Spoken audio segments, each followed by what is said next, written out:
उसी धरती पर संपन्न किया था। कुंभ सामान्य रूप से यह हजारों वर्षों की भारत की विरासत का हिस्सा रहा है, लेकिन इसके बारे में लोग ये मान चुके थे कि कुंभ का मतलब जहां भगदड़ हो, अव्यवस्था हो, गंदगी हो। आज के समय में लोगों की इस धारणा के विपरीत कुछ नया करके हम दिखाएं,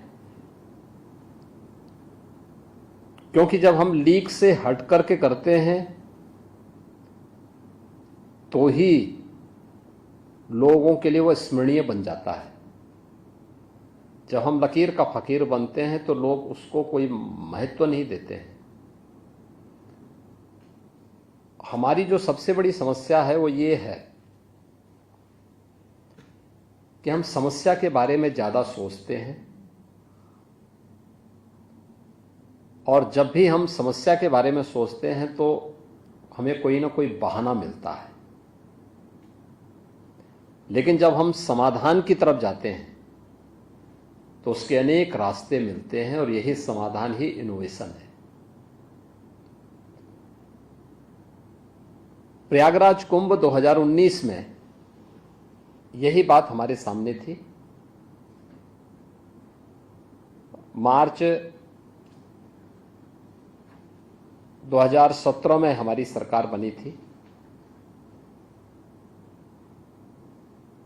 जुलाई 17 में मेरी प्रधानमंत्री जी से इसके बारे में चर्चा हुई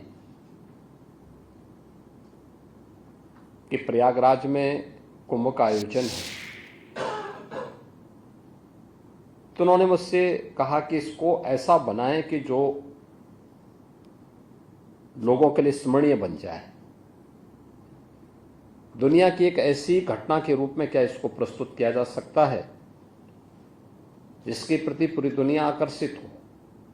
यद्यपि यह आयोजन भारत के सनातन धर्म से जुड़ा हुआ एक आयोजन है, लेकिन पूरे भारत को जोड़ने का भी एक माध्यम बन सकता है। हमने अपनी टीम से आकर के हम बैठक शुरू की, बातचीत शुरू की। तब तक हमारी तैयारियां प्रारंभ नहीं हुई थी। प्रधानमंत्री जी की प्रेरणा थी उस दौरान कि क्या इसमें हेड्स ऑफ द मिशंस को जोड़ा जा सकता है, विभिन्न देशों के जो मिशन हैं उनको इस आयोजन के साथ जोड़ा जा सकता है। तो मैंने तत्कालीन विदेश मंत्री श्रीमती सुषमा स्वराज जी से भी चर्चा की, और मेरे मन में एक बात सामने आई थी। मेरे सामने 2013 का कुंभ भी था। 2013 में कुंभ का आयोजन हुआ था, और कुंभ के इस दौरान मैंने समाचार पत्रों में इस बात को देखा था, और मैं उस दिन स्वयं प्रयागराज में ही था। मैं उस समय एक योगी के रूप में अपने शिविर में था। लेकिन अगले दिन समाचार पत्रों की लीडिंग न्यूज बनी थी जिसमें था कि मॉरिशस के प्रधानमंत्री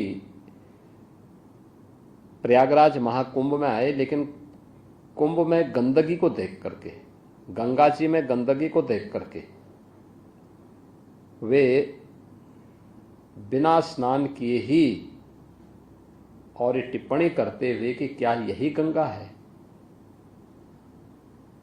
और ये कहते हुए वे दूर से ही प्रणाम करते हुए चले गए। तो मेरे मन में ये बात आई कि एक देश के राष्ट्राध्यक्ष हमारे आयोजन में भाग लेने के लिए आए और उनकी भावनाएं आहत हुई। इसका मतलब हमारे आयोजन में कोई कमी थी। उस कमी का निवारण हो, हमें उस पर ध्यान देना होगा, न कि उस कमी को बार बार कुरेदना। और फिर हमने इस बारे में कहा क्योंकि मुझे उससे पहले कई बार कुंभ के आयोजन के साथ जुड़ने का अवसर प्राप्त हुआ था। तो मैंने इस बारे में कहा, मैंने कहा देखिए होता क्या था वहां पे, जैसे शौचालय भी बनते थे, तो ये पूरा आयोजन तो गंगा के तट पर बालू में होता है, तो सीट को बालू में ऐसे डाल दिया जाता था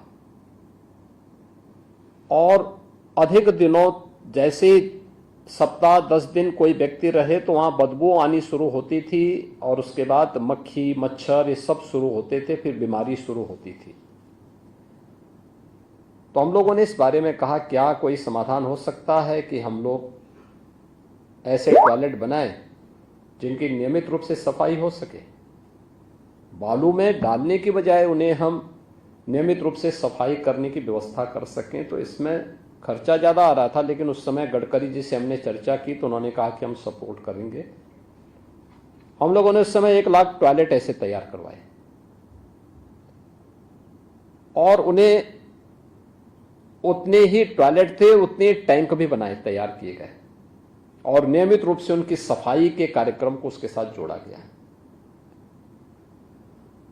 ये कहीं भी एक भी सीवर या एक भी टॉयलेट का कोई भी लिक्विड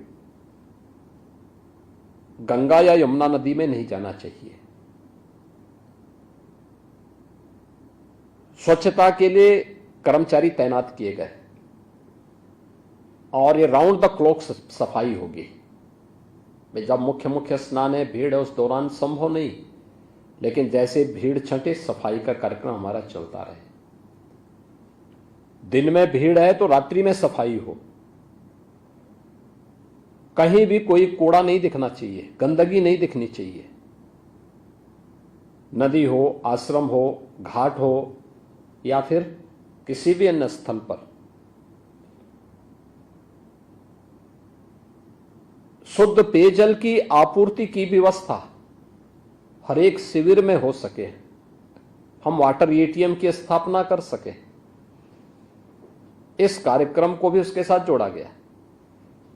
और आयोजन तो 55 दिन का था 2019 में, लेकिन मैंने तैनाती उससे भी 2 महीने पहले सभी कर्मचारियों की वहां पे की थी,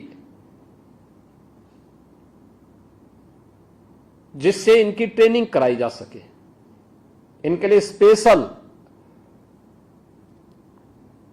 कोर्स, उनके लिए ओरिएंटेशन कोर्स वहां पे चलाए जा सके कि इस बड़े आयोजन को संपन्न करने के लिए उनको कैसे तैयार होना है, कैसे इसको आगे बढ़ाना है। उन्हें हर प्रकार की सुविधाएं दी गई, लेकिन साथ साथ जवाबदेही भी उसके साथ तय की गई थी। टेक्नोलॉजी का हम लोगों ने उस समय उपयोग किया था और इससे भी महत्वपूर्ण था, इतना बड़ा आयोजन सकुशल संपन्न तब होगा जब सुरक्षा की बेहतर व्यवस्था हो, क्राउड मैनेजमेंट एंड सिक्योरिटी की उत्तम व्यवस्था और प्रत्येक व्यक्ति के मन में हम एक विश्वास पैदा कर सकें कि हां, यह पुलिस हमें सुरक्षा दे सकती है। दूसरा, किसी भी क्राइसिस मैनेजमेंट में किसी भी स्वयंसेवी संगठन से महत्वपूर्ण रोल पुलिस की होती है, तो पुलिस का व्यवहार उस समय मायने रखता है। देखिए, फर्स्ट रिस्पॉन्ड पुलिस करती है, लेकिन पुलिस के प्रति आम जन के मन में एक अविश्वास जैसा भाव होता है। इस अविश्वास को दूर करना, पुलिस के लोगों का 4 महीने से काउंसलिंग की गई, उनकी स्पेशल कोर्सेस उनके चलाए गए, स्पेशल क्लासेस ली गई कि भाई देखो, पब्लिक कभी कभी गुस्सा होती है, होगी, क्योंकि होगा क्या कि मुझे मालूम था कुंभ के वॉल्यूम के बारे में, उसके स्केल के बारे में, कि महाकुंभ का आयोजन है तो इसमें भीड़ होगी, और भीड़ होगी तो होगा क्या कि जो पहले आ जाएंगे उनको तो कम पैदल चलना पड़ेगा, क्योंकि उनको हम संगम से 2 किलोमीटर 3 किलोमीटर के दायरे में पार्किंग दे रहे हैं। लेकिन जैसे जैसे पार्किंग भरती जाएगी वैसे वैसे लोगों को ज़्यादा पैदल चलना पड़ सकता है।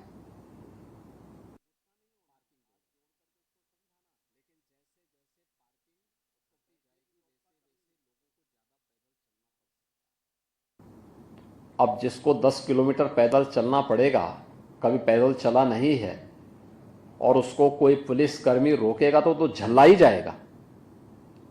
उन स्थितियों में गुस्सा नहीं होना है, हाथ जोड़ करके उसको समझाना है, उसको बैठने की व्यवस्था करनी है। इन सभी चीजों के लिए उन्हें तैयार किया गया। ये सभी आयोजन करने के लिए हम लोगों ने फिर 19 का, हमारे पास एक उदाहरण था कि 19 के प्रयागराज कुंभ ने एक संदेश दिया था स्वच्छता और सुव्यवस्था का। टेक्नोलॉजी का कुछ हमने हद तक उपयोग किया था, उसका भी व्यापक प्रभाव पड़ा था। ऐसे ही 25 ये महाकुंभ होगा, इसमें भीड़ उससे ज्यादा होनी है। इतना ज्यादा भीड़ होगी ये हमें अंदाजा नहीं था, लेकिन मैं ये मानता था कि 24 की तुलना, यह 19 की तुलना में दुगनी भीड़ होगी, दुगनी। तो उसके लिए उस प्रकार की व्यवस्था की गई। एक मैंने नवंबर 2022 में जो पहली बैठक ली थी, एक सामान्य बैठक ली थी, उस समय कोई तैनाती हमने किसी अधिकारी की नहीं की थी, लेकिन शासन के अधिकारियों के साथ मैंने बैठक ली थी। उस समय मैंने कहा था कि भाई देखो, ये मान के चलिए कि हमारे पास 1 वर्ष का समय है। दिसंबर 2023 से एक्टिविटीज वहां प्रारंभ हो जाएंगी। हमें ये सभी कार्य हर हाल में 10 दिसंबर 2024 तक कंप्लीट करने होंगे। और ये आयोजन सफल तब होंगे क्योंकि हम महाकुंभ को तो एक टेम्परेरी सिटी में आयोजित करेंगे, लेकिन उसका सपोर्टिंग सिस्टम होगा प्रयागराज सिटी। प्रयागराज सिटी के एक व्यवस्थित डेवलपमेंट प्लान को भी हमें आगे बढ़ाना पड़ेगा। देखिए, अंतर क्या होता है, जब लोगों को विश्वास पहले नहीं होता है तो लोगों में काफी अनरेस्ट होता है, और जब पब्लिक को विश्वास होता है तो उसके बाद कोई अनरेस्ट नहीं होता है। 2019 में जब हम लोग प्रयागराज कुंभ का आयोजन कर रहे थे तो सिटी के अंदर के अतिक्रमण को हटाने के लिए, सिटी के अंदर विकास के कार्यक्रमों को आगे बढ़ाने के लिए जब हम लोग वहां पहुंचे तो मैं वहां पर पहली 2-3 बैठक ली। सभी जनप्रतिनिधि मौजूद थे, मंत्रीगण मौजूद थे, अच्छी बैठक हुई। लेकिन जब हमने कार्य करना प्रारंभ कर दिया तो एक एक करके विरोध शुरू हुआ। सबसे पहले जनप्रतिनिधियों ने, फिर मंत्रियों ने, फिर बैठक से वॉकआउट हो गया उन लोगों का। और मुझे लगता है कि कुंभ आयोजन के पहले के 6 महीने ऐसे थे जिनमें उन लोगों ने मेरे साथ किसी बैठक में प्रतिभाग नहीं किया। यह 2019 की स्थिति थी। उन लोगों ने कहा कि साहब आप पूरे प्रयागराज सिटी को उजाड़ रहे हैं। मैंने कहा उजाड़ूंगा नहीं, इसको ठीक करूंगा। उन्होंने कहा नहीं, कुंभ के पहले ठीक हो ही नहीं पाएगा। मैंने कहा नहीं, मैं तो काम तो उसी स्पीड से कर रहा हूं कि कुंभ के पहले मैं इसको ठीक कर दूंगा। खैर, अगर मैं उनके द्वारा उठाई गई समस्याओं पर ज्यादा सुनता तो लगता था कि मैं काम नहीं कर पाऊंगा, कुछ भी उसका रास्ता नहीं निकाल पाऊंगा। तो मैंने कहा भी नहीं, मुझे ठीक करना है, और मैं उस समाधान की तरफ ही आगे बढ़ता रहा।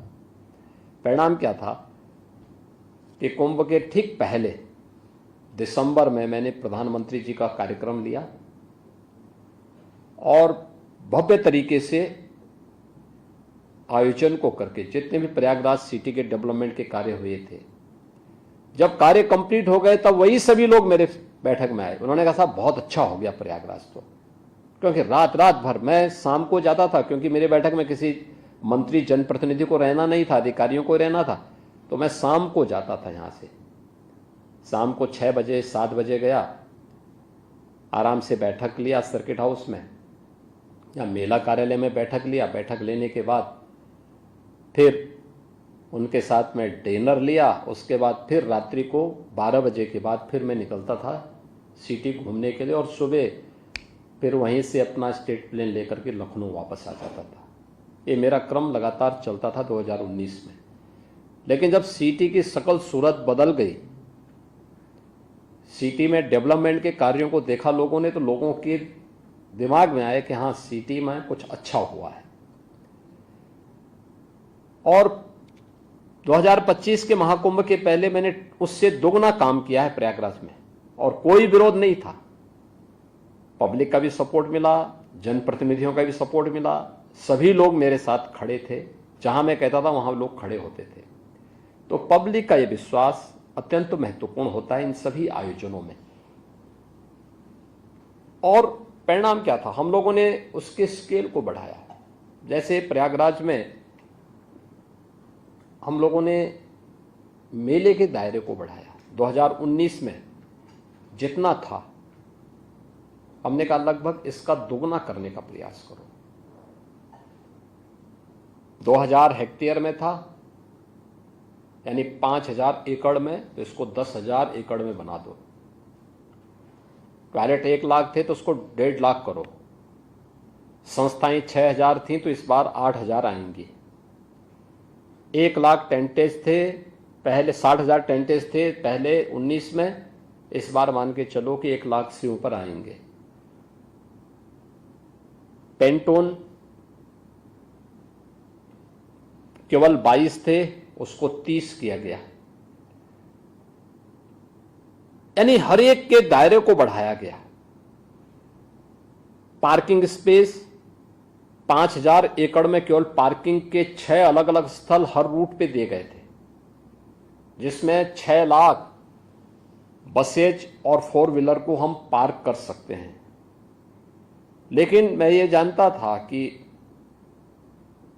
कहीं ना कहीं हम लोग चूकेंगे, क्योंकि मुझे आशंका थी कि भीड़ इससे ज़्यादा हो सकती है, इसलिए हमें इसको बढ़ा के 10 लाख तक करना था। लेकिन प्रयागराज उसके आसपास स्पेस नहीं था, तो हम लोगों ने नेबरिंग डिस्ट्रिक्ट में भी मिर्जापुर, भदोई, जौनपुर, प्रतापगढ़, कौशाम्बी, फतेहपुर, चित्रकूट, इन जनपदों में भी कुछ पार्किंग स्पेस दिए थे और होल्डिंग एरिया तैयार किए थे। रेलवे 2013 में रेलवे स्टेशन पर भगदड़ मची थी, 42 लोगों की दुखद मृत्यु हुई थी। तो रेलवे का मुख्य जंक्शन के साथ साथ 9 अन्य स्टेशन का विस्तारीकरण किया गया। प्रयागराज में एयरपोर्ट का विस्तारीकरण किया गया, सिविल टर्मिनल का, होर्डिंग एरियाज बनाए गए। रेलवे स्टेशन के साथ साथ बाहर भी, कि अगर बाई चांस किसी रेलवे स्टेशन पर 5 लाख की भीड़ एक साथ आ गई, रेलवे स्टेशन की सामर्थ्य 3 लाख की है, तो हम 2 से लेकर के 5 लाख अन्य लोगों को होल्डिंग एरिया में रोक करके उनके लिए व्यवस्था दे सकें। हमें एक चीज का जरूर ध्यान रखना चाहिए, जब भी इस प्रकार के आयोजन होते हैं 2 चीजों का स्वभाव होता है। देखिए, ये विशुद्ध धार्मिक आयोजन है। इसमें जो भी स्नान करने के लिए आ रहा है, एक श्रद्धा भाव उसके अंतःकरण में होती है। उसके मन में कोई दूसरा भाव नहीं होता है।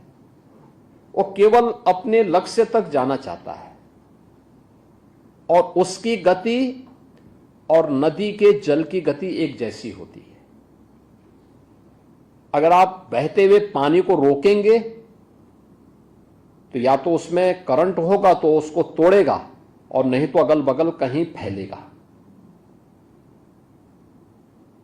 अगर आपने उसके लिए उस प्रकार की व्यवस्था नहीं की है तो अगल बगल के क्षेत्रों में जहां वो फैलेगा वहां पे उसका नुकसान होगा। ऐसी भीड़ का कैरेक्टर भी होता है। आप उसको उसकी राह पर उसके गंतव्य तक पहुंचने का मार्ग दीजिए, और जब भी आप उसको उसके गंतव्य के मार्ग पर को बाधित करने का प्रयास करेंगे और उसको अपने लक्ष्य तक पहुंचने में बाधा पैदा होगी, तो वह अगल बगल के क्षेत्र में फिर जैसे ही बिखरेगी, तो अगर वहां पे होर्डिंग एरिया नहीं है तो वहां पे कोई ना कोई स्टैम्पेड होने की खतरे होते हैं। यह अक्सर होता है। लेकिन धार्मिक भीड़ जो सचमुच आध्यात्मिक भावना से उत्प्रोत होती है, वो अत्यंत अनुशासित भी होती है। आपने देखा होगा 28-29 की रात्रि में जो स्टैम्पेड की घटना घटित होती है, यह रात्रि को 1-1:15 से यानी 1:15 से लेकर के 1:30 बजे के बीच में होती है। उस समय प्रयागराज मेला क्षेत्र में लगभग 4 करोड़ की भीड़ रहती है और बाकी लोग, क्योंकि सायंकाल 7:30 बजे से ही मुहूर्त शुरू हो जाता है मौनी अमावस्या का, और बाकी भीड़ आ रही है, हर स्तर पर प्रेशर है। लेकिन जैसे ही स्टैम्पेड की घटना घटित हुई, विद इन 15 मिनट के अंदर पब्लिक ने स्वयं ग्रीन कॉरिडोर दिया और उन सभी लोगों को हॉस्पिटल पहुंचाने में मदद भी की। आप अनुमान करिए, जहां पे पूरी सिटी, जिस सिटी की क्षमता केवल 25 लाख की हो, उस सिटी के अंदर 2.5 से 3 करोड़ लोग हों। मेला क्षेत्र में जिसमें रहने के लिए हमने केवल 25 लाख लोगों की व्यवस्था की है, उस मेले क्षेत्र में 4 करोड़ से अधिक की भीड़ हो, आने वाले सभी मार्गों पर भीड़ हो। और यह स्थिति तब थी जब हमने नेबरिंग डिस्ट्रिक्ट में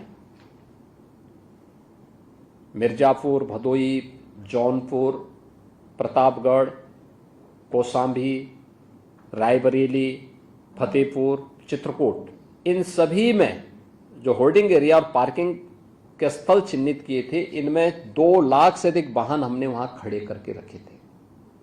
ये 2 लाख वाहनों में लगभग 2 करोड़ से अधिक पब्लिक वहां मौजूद थी। हां, चूंकि वहां पे डिस्ट्रिक्ट एडमिनिस्ट्रेशन को पहले से तैयार किया गया था कि वहां रोकना पड़ेगा, हो सकता है 24 से 36 घंटे तक उनको रोकना पड़ेगा, तो उनके लिए वहां पे मोबाइल टॉयलेट की व्यवस्था लोकल डिस्ट्रिक्ट एडमिनिस्ट्रेशन को करने हैं। उनके लिए वहां पे भोजन की व्यवस्था, जो भी आप बड़े पैमाने पे लोगों को तैयार कर सकते हैं, पब्लिक सपोर्ट से करना होगा। हमारे यहाँ बेसिक शिक्षा परिषद में जो विद्यालय हैं, इनमें एक 2 रसोइया हैं। विद्यालय बंद करके उन सभी रसोइयों को बुला करके एक जगह उन सब के लिए भोजन की व्यवस्था भी चालू हुई, और हर एक जनपद में यह हुआ। परिणाम था कि 24 घंटे तक हम लोगों ने, यानी 28 की सायंकाल 5 बजे से लेकर के 29 की सायंकाल 5 बजे तक इन सभी लोगों को हम लोगों ने अगल बगल के जनपदों में 2 करोड़ की भीड़ को कंट्रोल करके रखा। और तब जाकर के फिर वे, जब प्रयागराज में, क्योंकि 29 जनवरी को मौनी अमावस्या के दिन मुख्य अमृत स्नान भी था,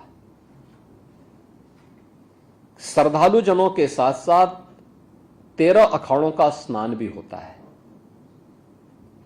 अखाड़ों का स्नान 2 चैलेंज होते हैं। एक, पहला स्नान कौन करेगा, जिसको लेकर के पहले के कुंभ में मारकाट होती थी, व्यापक झगड़े होते थे। दूसरा, स्नान प्रातः 4 बजे से होना था, लेकिन स्टैम्पेड की घटना के बाद सभी अखाड़े तैयार थे, लेकिन मैंने 3 बजे प्रातः उनसे अनुरोध किया कि स्नान को कुछ देर आपको स्थगित करना पड़ेगा, क्योंकि एक घटना घटित हुई है। घटना पैनिक न हो, इसलिए हमने उसको हॉस्पिटल तो लोगों को पहुंचाया, उनके उपचार भी करवाए, कुछ लोगों की दुखद मौत भी हुई, लेकिन हमने इसको बहुत हाईलाइट नहीं होने दिया पहले, क्योंकि घटना पैनिक न हो।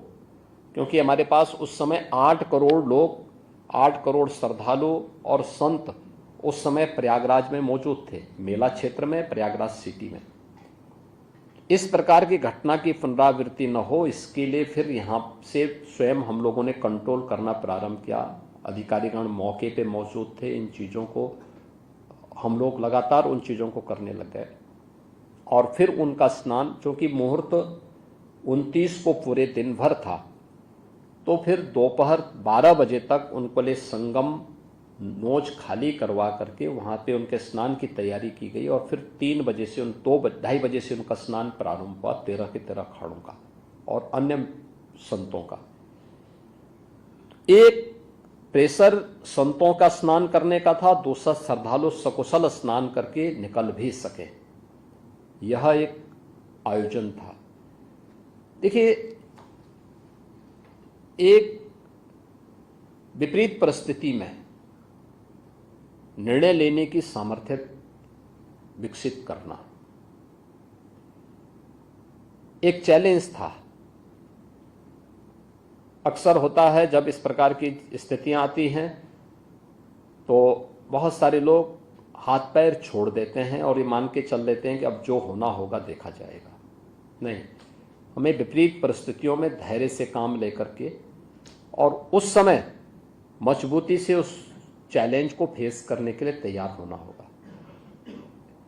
दूसरा है किस डायलॉग की भाषा, डायलॉग स्थापित करना पड़ेगा हर एक स्टेक होल्डर से, श्रद्धालुजन से, संतों से और अन्य उन लोगों से जो इस पूरी व्यवस्था के साथ जुड़े हुए हैं। एक बेहतर समन्वय के साथ उसको आगे बढ़ाना पड़ेगा।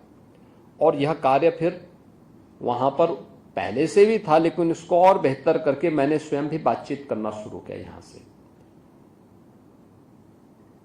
तो आयोजन भी हुआ, अन्य आयोजनों को कंट्रोल किया गया। अगल बगल के जनपदों को भी कहा गया कि भाई देखो, जब तक मैं नहीं कहूंगा तब तक आप वहां से किसी को छोड़ेंगे नहीं, रास्ता आप क्लियर करेंगे जिससे यहां से निकलने वाले लोगों को हम बाहर निकाल सके। और रेलवे स्टेशंस की भीड़ को भी कंट्रोल करने के लिए होर्डिंग एरिया के साथ साथ जगह जगह कंट्रोल करने के लिए टीम्स पहले से तैयार थी, लेकिन उसमें और भी हम लोगों को सावधानी बरतनी पड़ी थी।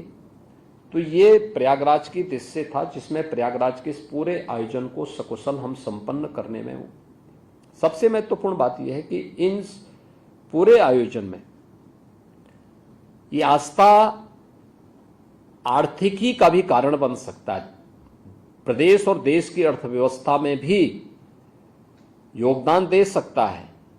यह मुझे लगता है कि अब तक जिसको हम नजरअंदाज करते थे, आज वह देखने को वहां मिल रहा है।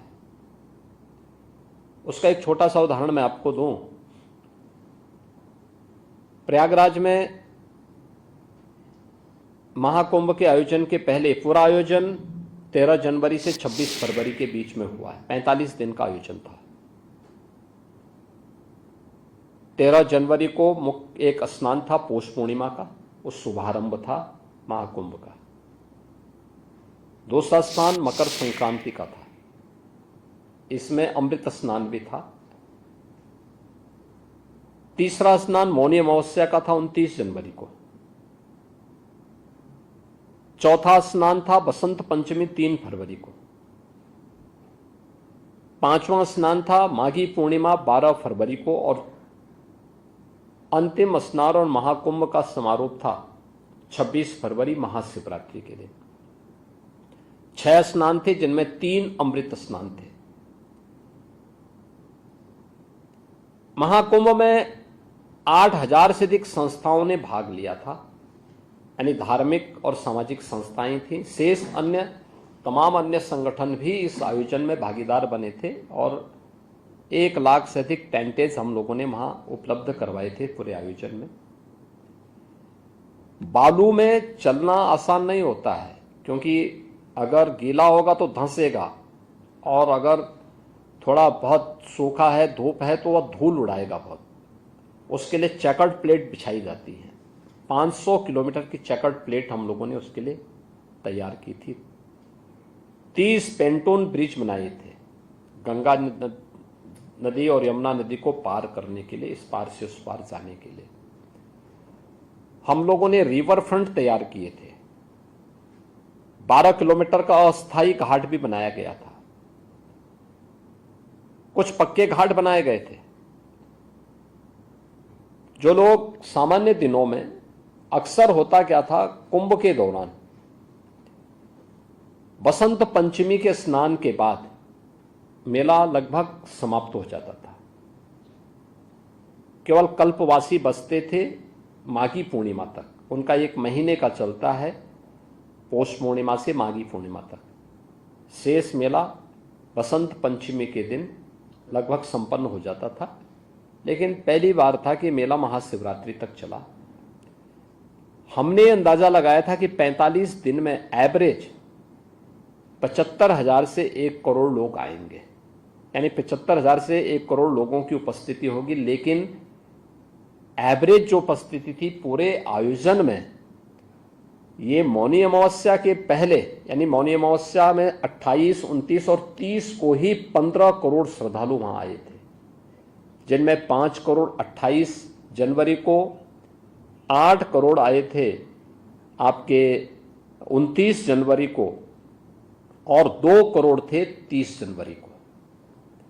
शेष उससे पहले लगभग 3.5 करोड़ आए थे मकर संक्रांति को, और 1.5 करोड़ आए थे पौष पूर्णिमा 13 जनवरी को।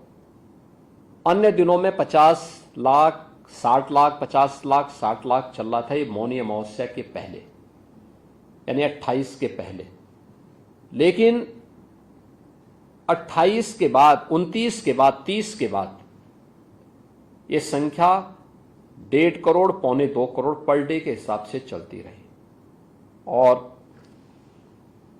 आपके लगभग 3 करोड़ के आसपास थी बसंत पंचमी के दिन, 2 करोड़ के आसपास थी आपके माघी पूर्णिमा के दिन, और बाकी अन्य दिनों में 1.25, 1.5, 1.25 ये संख्या वहां निरंतर चलती रही। ये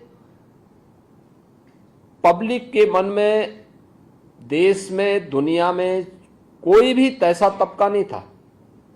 राष्ट्रपति जी आए थे, उपराष्ट्रपति जी इस आयोजन में भागीदार बने, प्रधानमंत्री जी 5 फरवरी को इस आयोजन में भागीदार बने, उपराष्ट्रपति जी 1 फरवरी को इस आयोजन में भागीदार बने थे, 10 फरवरी को राष्ट्रपति जी आई थी, तमाम केंद्रीय मंत्रीगण आए थे, राज्यपाल आए थे, माननीय मुख्यमंत्रीगण आए थे, और 74 देशों के एम्बेसडर और हाई कमिश्नर्स भी इस आयोजन में भागीदार बने। भूटान के नरेश भी इस आयोजन में भागीदार बने थे। 12 देशों के मंत्रीगण आए थे, और अन्य देशों के लगभग 100 से अधिक देशों की भागीदारी इस पूरे आयोजन में होती है। हर एक तबका उस आयोजन का हिस्सा बना था, क्या उद्यमी हो, क्या सामान्य नागरिक हो, क्या वह सेलिब्रिटीज हो, चाहे वह फिल्म स्टार हो, चाहे वह देश का जो क्रिकेटर हो, या कोई भी अन्य, हर एक तबके का व्यक्ति उस आयोजन का हिस्सेदार बना था। और जो भी आया उस अद्भुत संगम को देख करके, दृश्य को देखकर अभिभूत होता था, डुबकी लगा करके फिर वहां से बहुत अच्छी बातों को लेकर के जाता था। प्रयागराज के बहुत सारे सबक भी हैं, और महाकुंभ का सबक यही है। देखिए, श्रीमद् भगवत गीता एक बात कहती है कि ये यथा माम प्रवदन्ते तांस तथैव भजाम्यहम्। यानी श्रीमद् भगवत गीता में भगवान कहते हैं कि जो मुझे जिस दृष्टि से देखता है, जिस रूप में भजता है, मैं उसको उसी रूप में दिखाई देता हूं। जिसने जिस रूप में प्रयागराज को देखा, महाकुंभ को जिस रूप में देखा, उसको वही दर्शन वहां हुए भी, और हर तबके के व्यक्ति को उसके अनुरूप वहां सामग्री भी मिले। आप देखें, दुनिया के अंदर आप में से बहुत सारे लोग ऐसे होंगे जिन्होंने दुनिया के तमाम न्यूज़पेपर को भी देखा होगा, और उन आयोजनों में आप भागीदार भी बने होंगे जिसके बारे में उनकी नेगेटिविटी और उनके द्वारा जो तमाम प्रकार की गलत टिप्पणियां की जाती थी, उनमें अगर आप देखेंगे बहुत सारे ऐसे थे जिन्होंने इस पूरे आयोजन के बारे में जो टिप्पणी की है।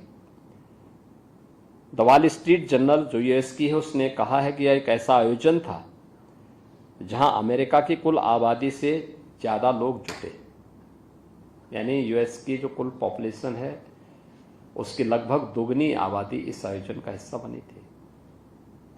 बीबीसी ने कहा कि महाकुंभ मानवता का सबसे बड़ा समागम था। बीबीसी की टिप्पणियां हर व्यक्ति जानता है।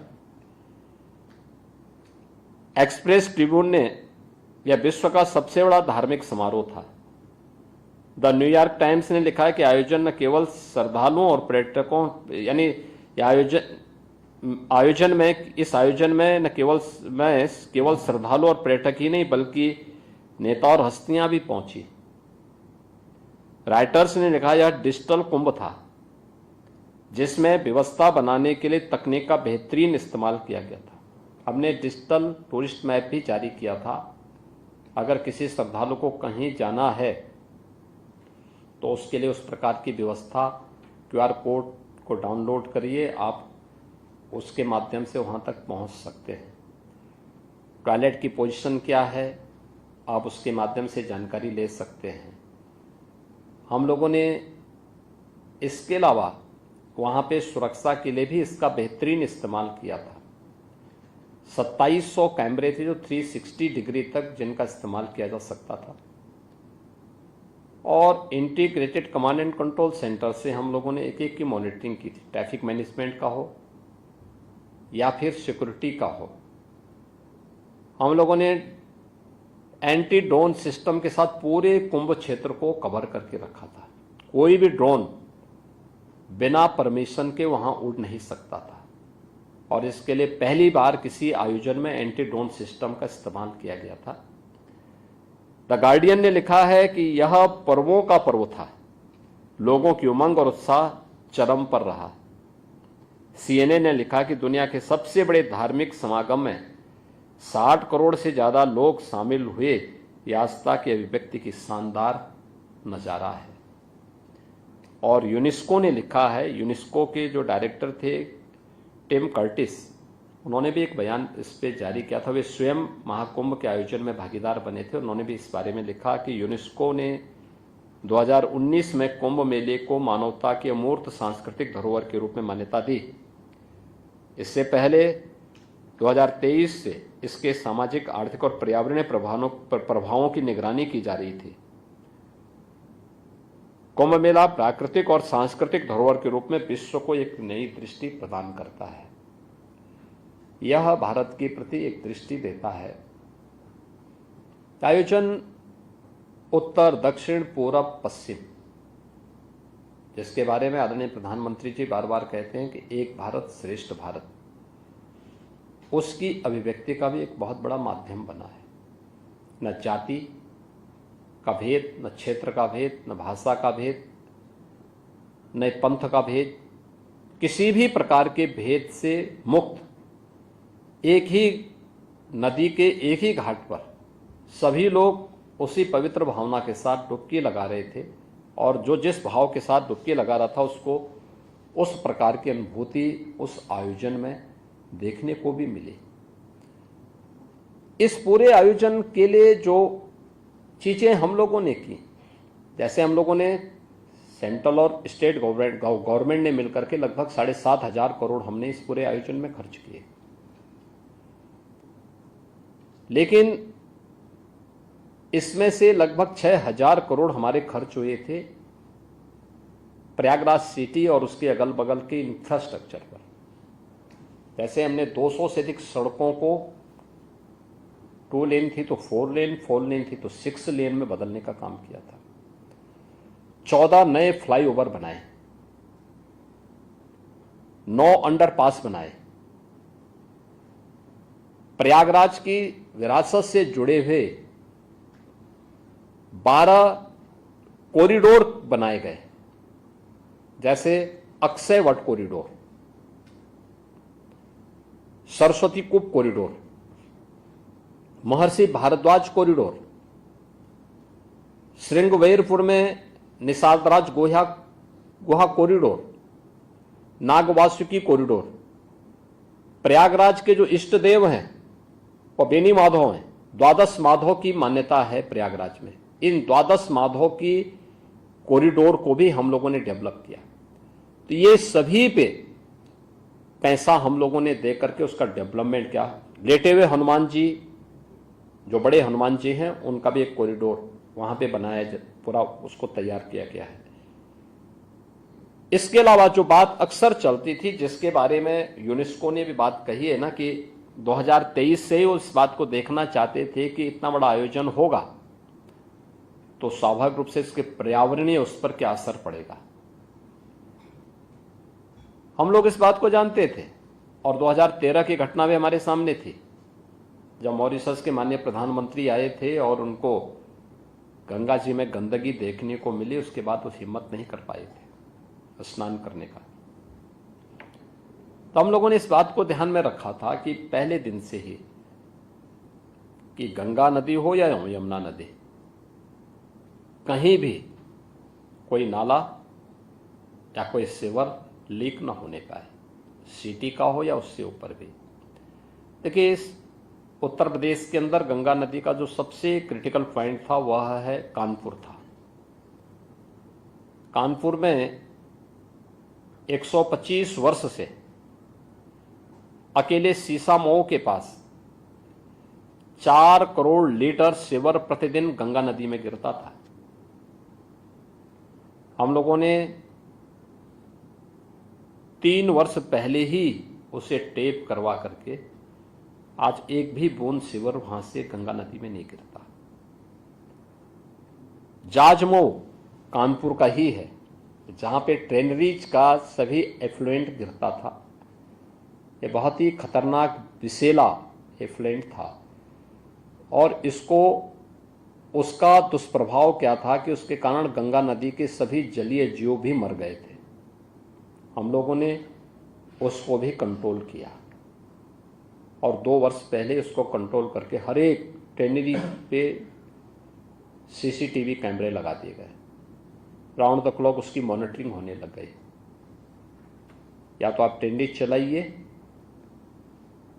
उसके लिए आप यहाँ पे कॉमन ट्रीटमेंट प्लांट के साथ इसको जोड़िए, आपको फैसिलिटेट हम कर रहे हैं, अन्यथा इसको बंद करिए, ये नहीं चल सकता।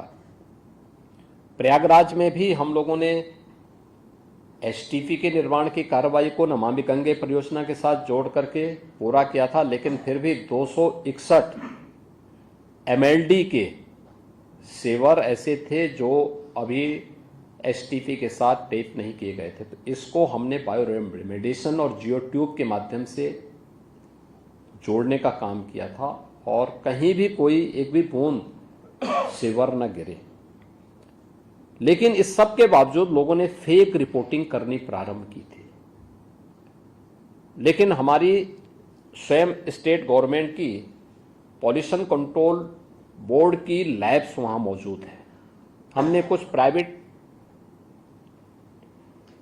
लोगों को भी, प्राइवेट पार्टीज को भी वहां पे लैब्स स्थापित करने के लिए वो किया था कि आप भी करेंगे, हम भी करेंगे, और फिर हम सैंपल को एक बार दूसरे के सैंपल को एक दूसरे को शेयर भी करेंगे, वो लोग एक दूसरे के यहाँ भी देखें।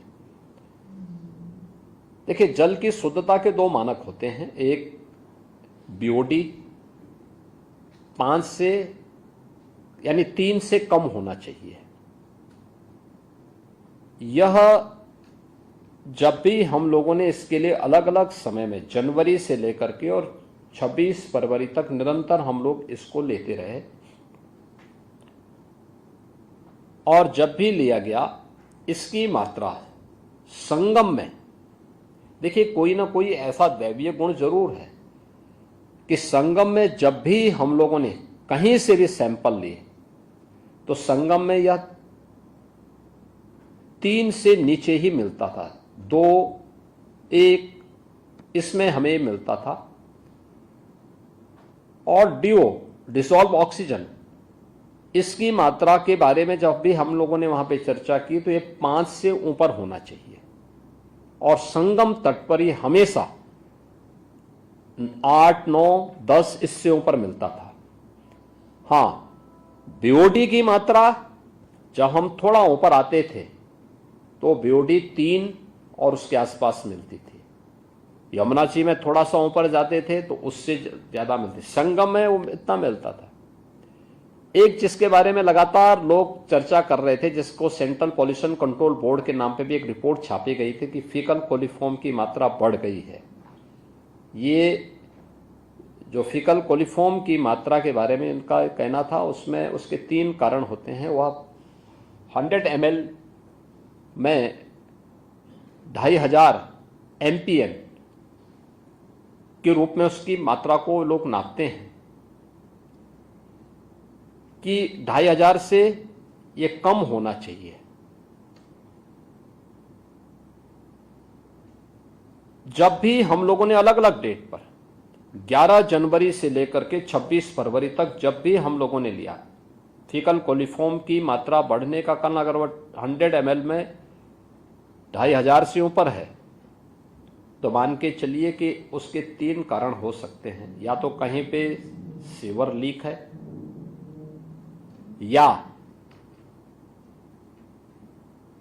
जो जानवर होते हैं, भैंस, गाय, ये नदी में स्नान करते हैं, गोबर करते हैं, तो उसके कारण भी फीकल कोलिफॉर्म की मात्रा बढ़ती है, काफ़ी ज़्यादा बढ़ जाती है। या इसके कारण ये बढ़ रहा है, या फिर कोई अन्य कारण है कि नदी पहले से प्रदूषित है। हम लोगों ने 12 जनवरी से लेकर के और 26 फरवरी के बीच में संगम में जब भी फीकल कोलिफॉर्म के नमूने लिए, ये हमेशा, यानी संगम में ये 100 तक आ रहे थे, यानी जो 2500 से नीचे होना चाहिए था वो 100 तक आ रहा था। हाँ, इसकी मात्रा उस जगहों पर हमें, जब हम काफ़ी ऊपर आते थे और जहां पर अक्सर हम लोग देखते हैं सामान्य दिनों में कि लोग अपने भैंस को इस पार से उस पार ले जा रहे हैं या भैंस वहां छोड़े हुए हैं, तो हो सकता है कुछ सैंपल वहां के रहे होंगे जिसमें 1200-1300 तक वो फीकल कोलिफॉर्म की मात्रा वहां मिल रही थी।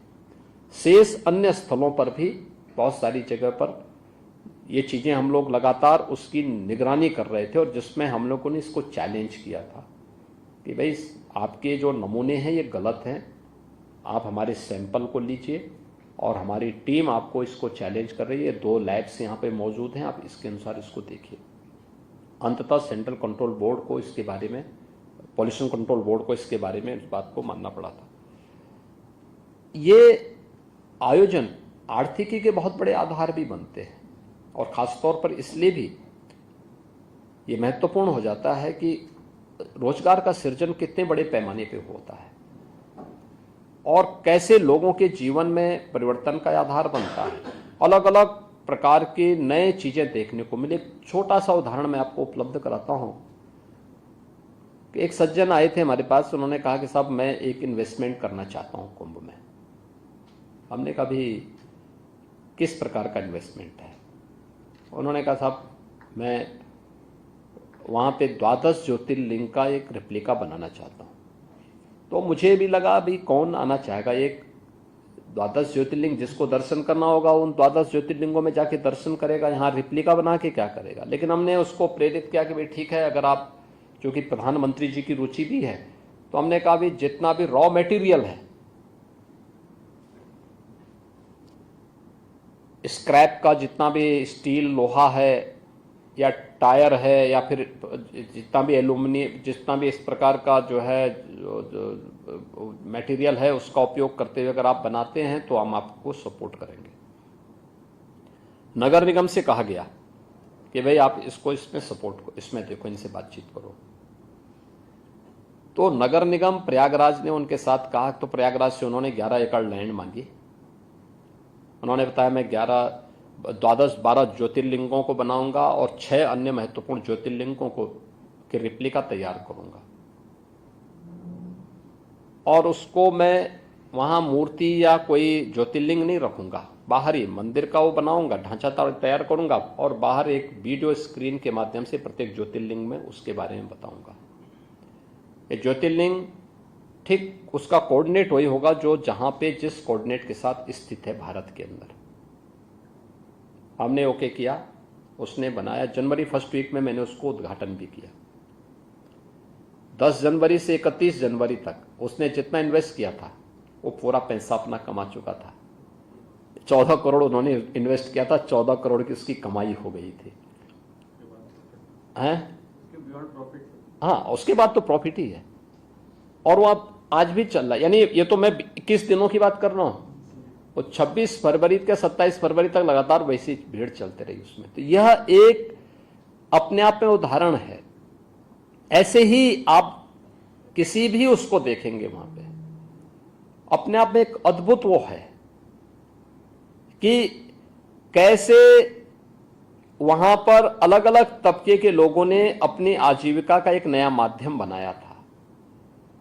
तो जो जिस भाव से गया उसको उस प्रकार की दृष्टि वहां देखने को मिली, उस प्रकार की सृष्टि भी उसको देखने को मिली। और महाकुंभ के आयोजन के बहुत सारे सबक हैं। हमें धैर्य के साथ इस प्रकार के आयोजन के साथ जुड़ना होगा। विपरीत परिस्थितियों में धैर्य खोए बगैर नए मार्ग हमें देखने पड़ेंगे और प्रकृति के उन नियमों का पालन करना पड़ेगा जो पहले से हमारे सामने मौजूद हैं। जैसे नदी का प्रवाह है, आप छेड़ोगे तो उसके दोनों परिणामों के बारे में हमें पहले से इंतजार करना पड़ेगा।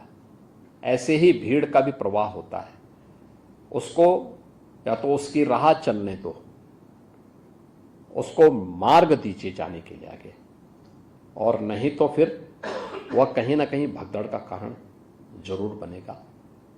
मुझे अच्छा लगा कि भारतीय डाक सेवा से जुड़े हुए आप सभी अधिकारीगण इसमें रुचि लिए और IIM लखनऊ में आप लोगों ने यहाँ पर आकर के आज इस संवाद के कार्यक्रम में मेरे साथ भी आपको यहाँ पर जुड़ने का अवसर प्राप्त हुआ है। मैं प्रोफेसर सव्यसाची सिन्हा जी को और उनकी पूरी टीम को धन्यवाद देता हूँ। आप सबका एक बार फिर से स्वागत करता हूँ। बहुत बहुत धन्यवाद।